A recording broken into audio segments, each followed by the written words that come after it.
Bonjour tout le monde, ravi de vous retrouver pour l'émission du lundi 14 juin 2021. Le Bitcoin s'établit à 39 000 $. Il a poussé un petit peu cette dernière journée. Regardez, il établit 10% en une journée. Donc voilà, c'est une petite reprise à voir si justement ce mouvement pourrait continuer ou pas. C'est ce qu'on va essayer d'analyser graphiquement juste avant l'introduction. L'Ether, lui, s'établit à 2480 $. Le Binance Coin, 359 $. Donc on a une map assez verte depuis une journée. Effectivement, le Bitcoin a entraîné la hausse des autres altcoins. Mais on voit que les performances cette fois-ci sur les altcoins sont moins élevées que celles du Bitcoin. L'altcoin dominance continue à perdre de la valeur donc, et on verra ça également avant l'introduction. Et on enchaînera donc après tout ça sur la suite et on va aller voir quelques altcoins. On va aller voir celles qui pourraient effectivement performer, ou plutôt celles qui ont une configuration graphique intéressante. Alors il est vrai qu'on attend effectivement que le marché reprenne un peu de vigueur. Depuis quelques temps le marché stagne, il ne se passe pas grand chose, on s'ennuie un petit peu, mais les choses pourraient changer à l'avenir parce que vous le savez, le marché se contracte,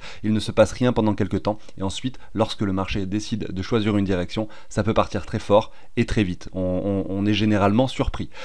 Je commence directement avec son graphique en daily. Ici on peut voir qu'effectivement nous sommes toujours sur cette configuration baissière. Nous avions confirmé ce grand M à l'époque avec effectivement la divergence sur les RSI. Tout indiquait que le marché pouvait redescendre un peu plus bas. C'est chose faite, on est revenu chercher ces anciens points bas qui se situent à cet endroit là, vous le voyez, aux alentours du 28 janvier lorsque le cours était aux alentours des 30 000 $. On a effectué 3 mèches sur le Bitcoin ici en daily, 3 mèches qui ont amené le cours. Donc la première ici, la plus bearish, aux 30 100 $. La deuxième ici aux environs des 31 300 et la troisième aux environs des 31 000 également. Donc ces trois mèches effectivement sont à chaque fois rachetées. Il y a des personnes qui empêchent le cours de descendre plus bas que ce niveau-là. On avait tout de même ce triangle que j'avais identifié avec vous et qui avait été donc matérialisé par c'est une sorte de une contraction qu'on avait pu identifier. Et effectivement cette contraction a été résolue par le bas à cet endroit-là. Malgré tout, on voit qu'elle a été réintégrée. On a réintégré le triangle de façon assez immédiate et derrière on casse ce dernier par le haut. Donc il est vrai que désormais ce triangle n'est plus forcément d'actualité. On va regarder un petit peu le marché avec un œil différent aujourd'hui. On va voir, donc là je me suis mis en 4 heures cette fois-ci, chaque bougie représente 4 heures. On va voir comment est matérialisée finalement une contraction, parce que vu que le marché en ce moment ne fait pas grand chose, on va faire une vidéo un petit peu plus pédagogique. Alors en fait, comment ça se passe? Ici on voit que le marché établit un bottom, enfin sur les corps de chandelle. Je regarde le corps des chandelles, donc les bougies, pas les mèches. Ici on établit un top à cet endroit là et ensuite ici on refait un plus bas qui est moins bas que le précédent. Ici on refait un plus haut qui est moins haut que le précédent. Et voilà, donc c'est comme ça qu'on regarde, qu'on observe finalement une contraction. On peut rejoindre du coup ces points là comme ceci. Je remets le triangle de tout à l'heure, c'est pour vous montrer comment je l'avais identifié. Vous voyez, comme ceci. Et donc qu'est-ce qu'on peut voir en plus de ça? Effectivement, c'est qu'à chaque fois on vient chercher la zone de rechargement. Donc en plus c'est assez propre. Regardez, si je prends la mèche du bas, cette fois-ci je prends la mèche, je monte jusqu'en haut.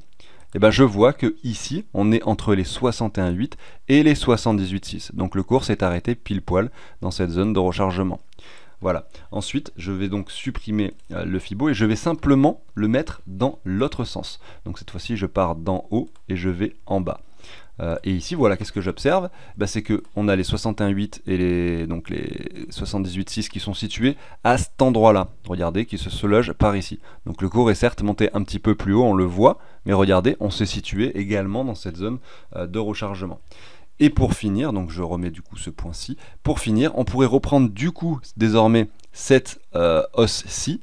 Donc là je vais zoomer un petit peu pour que ce soit un petit peu plus précis. Et regardez, on est venu également s'établir à cet endroit-là, dans la zone de rechargement. Le cours a hésité à cet endroit-là. Avant finalement de casser du coup cette contraction qu'on peut matérialiser comme ceci, le triangle que je vous ai dessiné tout à l'heure, avant de venir la casser par le bas. Vous voyez, donc là on est venu la casser par le bas. Et donc effectivement, on a eu une bougie assez forte, on a eu une bougie rouge finalement assez forte. Vous voyez, si on zoome un peu, ces 3, 4, 5 bougies rouges finalement sont assez représentatives de quelque chose qui vient casser un niveau. Parce qu'on a une accélération ici baissière qui amène le cours très rapidement à moins 12% par rapport justement au niveau de cassure. Et c'est comme ça que justement on peut se dire que potentiellement, là le marché est peut-être en train de se retourner à la baisse. Malgré tout, on voit que non, on ne vient pas casser ces anciennes mèches basses. Si on dézoome un peu plus, on voit que là également il y a beaucoup de niveaux de résistance qu'on pourrait identifier avec des lignes, mais là on va pas le faire. Et derrière le marché, voilà, s'est arrêté ici et aujourd'hui réintègre ce canal et cette contraction pour finalement repartir un peu vers le haut. Donc aujourd'hui, c'est pour ça que j'ai supprimé ces deux lignes et que je vous ai dit que désormais elles ne sont plus d'actualité et on va aller voir un petit peu ce qu'il se passe. Alors là, voilà, on est sur un marché sur du 4 heures, on a eu cette grosse chute, on a eu un marché qui continue finalement à être baissier à cet endroit-là, mais malgré tout, hein, qui ralentit son mouvement baissier. Regardez ici, on avait un mouvement très fort, là on a un mouvement moins fort, on ralentit le mouvement baissier. On commence à observer également donc sur le 4 heures, est-ce que ça va être visible? Je ne sais pas, mais effectivement, regardez, donc on a un cours qui fait un plus bas à cet endroit-là, et regardez si je me positionne comme ceci, donc on va prendre plutôt ce niveau-ci, on a un RSI qui est plutôt stagnant. Je crois qu'en daily, on peut identifier effectivement la divergence, hein. Regardez, on l'identifie de façon beaucoup plus précise. En daily, on a un marché donc qui est toujours baissier à cet endroit-là, avec un RSI qui lui augmente et qui vient en plus se confirmer, hein. C'est-à-dire que là, regardez, on a entre ce point-là, donc qui est matérialisé par ce niveau-là, et ce point-là qui est plus bas sur le cours et donc plus haut sur le RSI, on a finalement, hein, ensuite cette ligne-ci qui représente finalement la ligne de confirmation, hein, puisque c'est le sommet sur le RSI qui a été atteint entre les deux points bas. Et bien regardez, aujourd'hui nous sommes en train de le casser. Donc là, lorsque nous avons cassé cette ligne-là, cette trendline, nous avions confirmé effectivement un mouvement de reprise qui est confirmé sur le RSI. Ceci dit, attention, on voit, si on se met une ligne de résistance, hein, sur le RSI à cet endroit-là, que nous sommes sur les niveaux des environs des 50, qui peut faire également office de résistance, hein. Mais effectivement, sur le RSI, nous avons donc bien la confirmation de divergence, nous avons bien une bonne localisation, et si je zoome en 4 heures, on va voir si justement il y a des structures qui se dessinent. Et bien regardez, pour avoir effectivement une structure propre qui se dessine, est-ce que cette structure est propre? C'est-à-dire qu'est-ce qu'on a vraiment un joli W? Et bien regardez, ici on est revenu jusqu'au 0,5 de Fibo. Donc selon moi, c'est pas encore une structure très propre. Il faudrait avoir quelque chose qui dessine quelque chose d'un peu plus, je pense que ça pourrait latéraliser un petit peu plus longtemps, c'est-à-dire avoir un marché qui vient donc là s'appuyer sur ses anciens points hauts, hein, ou même ses anciens points aussi, donc sur les niveaux actuels, hein, grosso modo, pour redescendre à nouveau, peut-être venir chercher les 61,8 de toute cette hausse, donc c'est-à-dire un marché qui reviendrait ici aux alentours des 34 à 32 000 dollars finalement, serait peut-être pertinent pour derrière avoir une consolidation, une suite haussière avec une confirmation. Donc je ne serais pas étonné que cette latéralisation du Bitcoin dure encore un petit peu plus longtemps, puisque là on n'a pas de structure très propre. Donc ça c'est pour le scénario bullish. Effectivement on a un marché qu'on a l'impression qu'il commence à reprendre un peu de valeur, donc c'est pareil, et là on est en train de ranger, hein, clairement entre ces deux lignes, hein. On peut se mettre une ligne comme ceci et une ligne basse, hein, comme ceci, qui vient chercher les trois mèches, donc il va simplement falloir attendre qu'on vienne s'affranchir d'une des deux. Ceci dit, dès qu'on va venir s'en affranchir, il va falloir identifier si justement il y a des structures propres qui se sont dessinées. Si on vient casser par le haut, clairement ce niveau là est pertinent, hein, pour un joli niveau de résistance. Le marché pourrait très bien y monter pour retourner aussitôt sur ces niveaux là par la suite, hein. Donc il faudra faire attention sur ce niveau des 50 000 dollars si on décide d'y retourner, et ensuite si jamais on confirme et qu'on casse ce niveau par le bas, donc effectivement on pourrait le casser par le haut ou par le bas, on pourrait revenir très rapidement au niveau donc des 27 000 dollars qui se situe ici sur les 61,8 de Fibo, et on a la zone de rechargement, hein, qui vient jusqu'aux 17 000 dollars. Donc voilà, vous avez cette ligne de support très importante sur le Bitcoin. Il est quand même très peu probable pour qu'il revienne en dessous, hein, de ce niveau des 16 000 dollars, mais bon, après on le sait, hein, tout peut arriver sur le marché. Voilà pour le Bitcoin. Je vais continuer avec l'altcoin dominance. Et on voit ici, hein, que les altcoins sont assez bearish. Si on zoome ici en daily, on voit qu'on est éventuellement en train de dessiner ce M qui pourrait amener le cours sans problème retester cette ligne. Si le Bitcoin était amené par exemple à pousser un peu plus, à casser ce canal que je viens de dessiner juste avant par le haut, on pourrait avoir effectivement une continuation baissière, hein, sur les altcoins qui généralement sous-performent finalement par rapport au Bitcoin lorsque ce dernier redevient volatile et reprend de la valeur ou repère de la valeur très rapidement. Donc clairement on observe deux possibilités ici comme d'habitude, hein, sur les altcoins, à savoir soit on dessine un W ici comme ceci qui viendrait confirmer une continuation haussière pour qu'on vienne casser cet ancien sommet, soit, donc là ça serait vraiment un signal très très bullish, soit effectivement on vient confirmer ce M pour ensuite revenir très rapidement sur cette trendline à cet endroit là, cette trendline finalement est matérialisée comme ceci, regardez, avec ce canal précédent qu'on avait identifié, on est venu le casser par le haut, pourquoi pas venir jouer avec par le bas désormais. Donc clairement en fait les probabilités sont plus dans le sens de la baisse, baisse, puisque regardez sur le Bitcoin, je vous ai montré, il y a eu un très gros retracement de 50%. Aujourd'hui, on est sur un niveau très bas, on a un crypto fear, donc c'est-à-dire beaucoup de gens paniquent en ce moment, beaucoup de gens ont peur du marché. Le crypto fear est très bas, hein, c'est un indice finalement qui indique la peur et le sentiment du marché. Donc il est vrai qu'on pourrait imaginer que le Bitcoin, du coup, par rapport à sa position actuelle, ait plus de probabilité de reprendre de la valeur. Si on regarde l'altcoin dominance, on peut se dire que, regardez ici, on est quand même sur une configuration extrêmement bullish, on n'a pas beaucoup retracé, finalement on est sur les anciens points hauts, et je pense que les probabilités sont plus à la baisse, notamment déjà parce qu'on a ce M qui est en train de commencer à se dessiner. On est sur une localisation effectivement de résistance et non pas de support comme c'est le cas sur le Bitcoin, c'est-à-dire qu'on est sur les anciens sommets. Et pour finir, on a un RSI qui ne fait pas de divergence en revanche, donc c'est le seul, on va dire, le seul petit bémol sur ce que je suis en train d'expliquer, c'est-à-dire qu'on n'a pas de divergence sur le RSI. Regardez, on fait un plus haut ici, plus haut que le niveau qui était précédent à cet endroit-là. Donc effectivement, quand on regarde le graphique en weekly, on pourrait se dire que si on a un retour ici, ça serait un point très pertinent pour acheter, parce qu'on pourrait effectivement avoir un cours qui continue à grimper avec un RSI qui cette fois-ci ne fera pas de nouveau plus haut, pour ensuite avoir peut-être une correction un petit peu plus profonde, ce qui pourrait peut-être matérialiser également donc le sommet de ce bull run, avec des altcoins qui pourraient atteindre des niveaux inconsidérés, je ne sais pas lesquels, on verra ça bien sûr ensemble sur la chaîne. Voilà pour l'altcoin dominance, donc j'en ai fini, je vais vous passer à la petite introduction. N'hésitez pas à vous abonner, à activer la petite cloche pour ne pas manquer les émissions quotidiennes, à liker la vidéo, et je vous dis à tout de suite.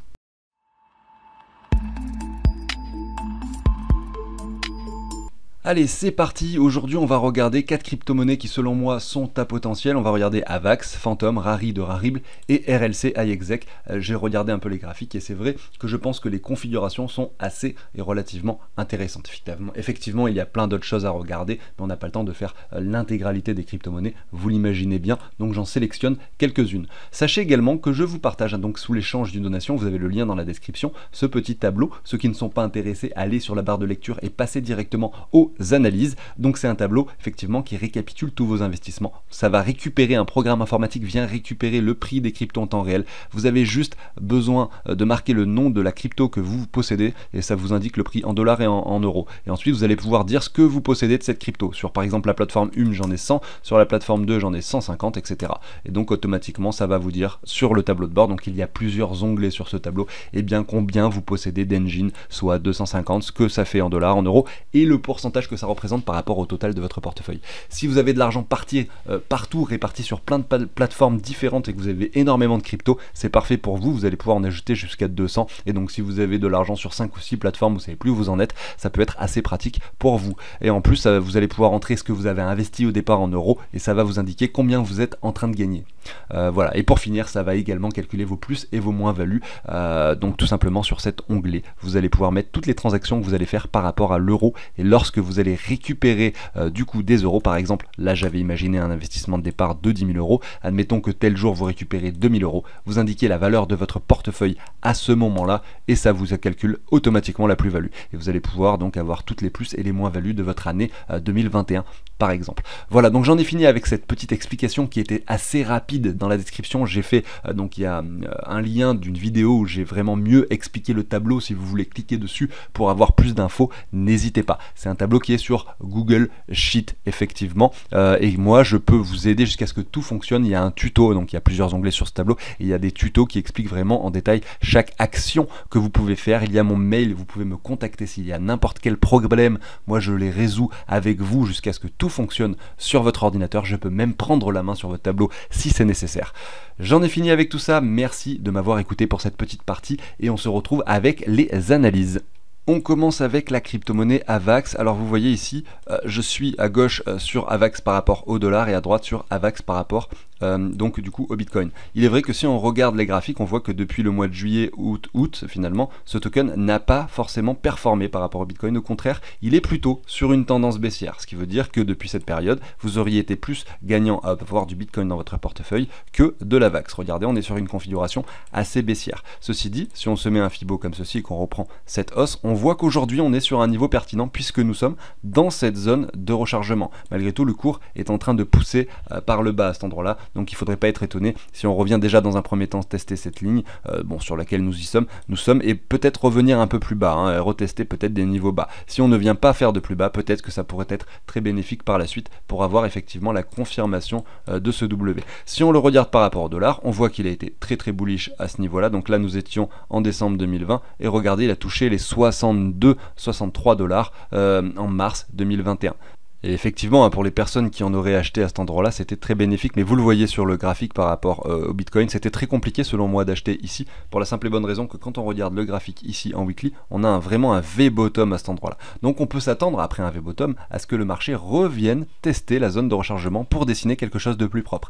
Donc ça a pris du temps, parce que ici nous étions ici en V décembre, et là nous sommes en train enfin de retracer et de toucher donc ces 61,8 pour effectivement dessiner un W propre qui pourrait se faire par la suite. Seulement au mois de juin, donc seulement donc ici, donc 6 mois après quasiment. Donc regardez, hein, nous sommes effectivement dans cette zone de rechargement, comme je vous le montrais tout à l'heure. Et sur le graphique par rapport du coup au dollar, c'est un peu la même chose ici. Nous sommes dans la zone de rechargement, c'est la même chose. Mais malgré tout, nous sommes sur le bas de cette zone et nous pourrions sans problème revenir sur les 85,4 ou les 0,9 de Fibo aux alentours des 9-12 dollars. Donc effectivement, je pense que sur ces tokens, les prix actuels sont intéressants. Peut-être vous allez l'acheter à 14 dollars, peut-être qu'il va descendre à 11 ou à 9 ou à 8 dollars. Mais vous voyez, ceux qui l'ont acheté sur ces mèches à 60 dollars en faisant du FOMO, c'est-à-dire en achetant en pensant que ce token n'allait jamais s'arrêter, aujourd'hui sont en perte extrême. Je pense que lisser son achat entre les 14 et les 9 dollars est très intéressant sur ce token. D'ailleurs, je me rends compte que de faire cette analyse me donne envie finalement de recharger mon bag d'Avax, parce que je ne serais pas étonné qu'il performe par la suite. Le projet est très intéressant, il y a beaucoup de choses qui se passent derrière.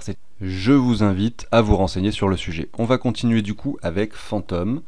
Alors Phantom, on va regarder ça du coup par rapport au dollar à gauche et Phantom FTM par rapport au Bitcoin à droite. Donc qu'est-ce qu'on voit? On voit que le graphique est quasiment similaire pour la simple et bonne raison que ce token a beaucoup performé, c'est-à-dire que ici, par rapport au Bitcoin, au mois de janvier 2021 et le sommet, on a quand même 3500%. Et si on regarde la même chose par rapport au dollar à gauche, donc du coup, on a 6000%, donc x 60. Donc c'est un token qui a beaucoup performé. Et il retrace pas mal, hein. On voit que là, on a un retracement qui s'effectue. On a, donc si on se prend un Fibo qui reprend ce point bas et ce point haut, vous voyez qu'on est dans la zone de rechargement.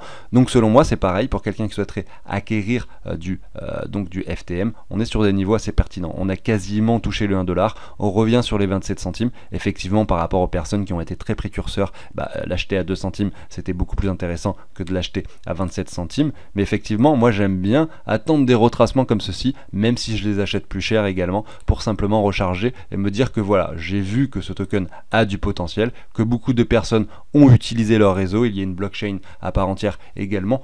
J'en ai parlé hier, on peut facilement retirer les tokens depuis Binance sur le réseau FTM et ensuite aller sur leur plateforme. Donc par exemple, je l'ai fait tout à l'heure, hein, vous allez pouvoir ici sur la plateforme de Phantom pouvoir mettre des tokens en collatéral. Donc vous allez les swapper sur la finance décentralisée en WFTM et derrière vous allez pouvoir simplement les bloquer pour toucher des intérêts en WFTM chaque semaine. Donc voilà, moi j'ai fait cela, j'essaye le système et je vous en reparlerai prochainement dans le futur pour vous expliquer mieux de quoi il s'agit et comment ça fonctionne.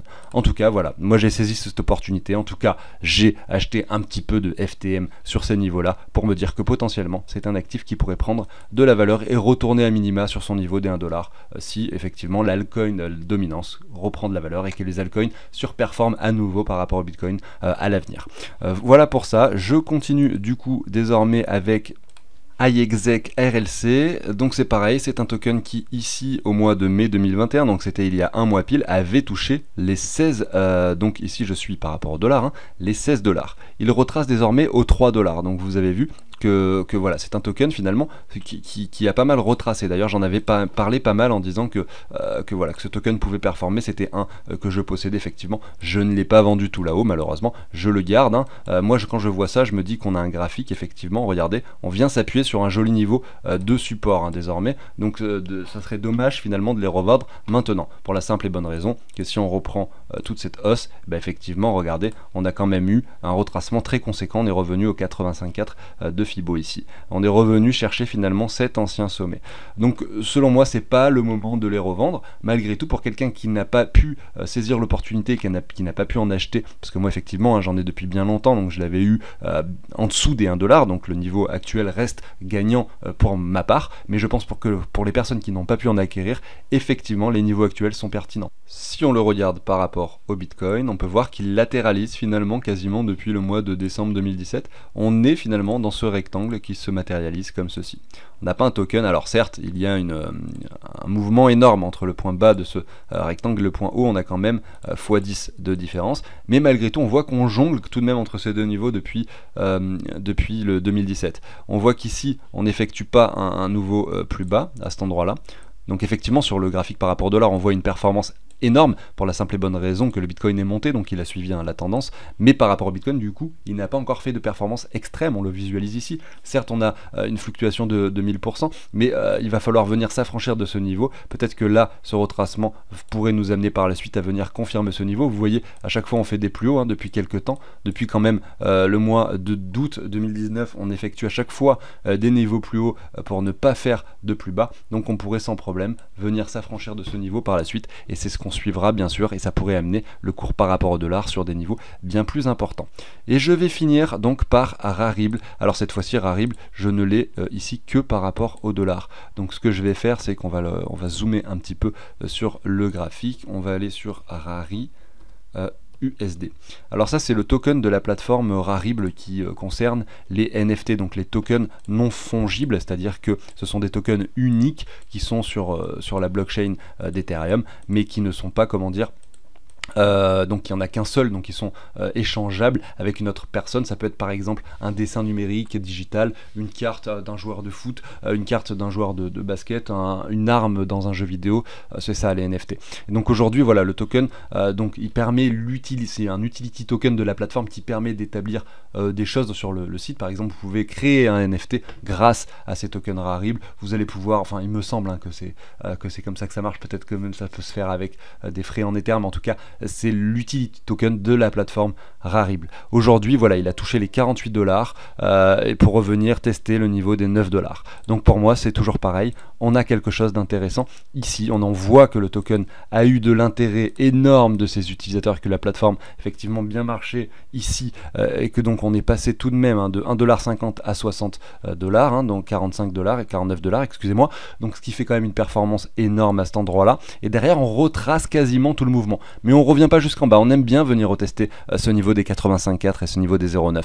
Donc le niveau des 7$, 9$, voilà. On est sur un niveau pertinent. Si on zoome en daily, on voit qu'effectivement on fait un nouveau plus bas. Hein. Sur du plus court terme, il va falloir venir attendre un petit peu. Donc on pourrait par exemple se mettre un RSI ici sur le graphique du Rarible et regarder ici, voir un petit peu ce qui se passe. On voit qu'effectivement donc on a la localisation clairement, puisque regardez on est revenu sur les 85,4. On a la divergence qui est en train de se dessiner, c'est-à-dire qu'on a un marché, un cours qui fait des plus bas avec un RSI qui lui monte. Malgré tout il va falloir venir attendre de s'affranchir hein, de cette ligne. Alors attendez, je l'ai mal tracé, on va la faire de façon horizontale, donc voilà, de cette ligne-ci, vous voyez, il faudrait qu'on vienne s'affranchir hein, sur le RSI de cette ligne-ci pour avoir vraiment une confirmation, mais ça pourrait arriver prochainement. On voit qu'on est assez haut sur le RSI avec un cours finalement qui est assez bas, et derrière il va falloir attendre effectivement de voir une structure. Donc là c'est vrai que peut-être quelque chose qui ferait comme ceci avec des W, des confirmations derrière pour avoir une confirmation haussière. Ça c'est sur du plus court terme en daily, hein. Mais voilà, on le voit en weekly, on est sur un très très bon niveau d'achat sur cet actif.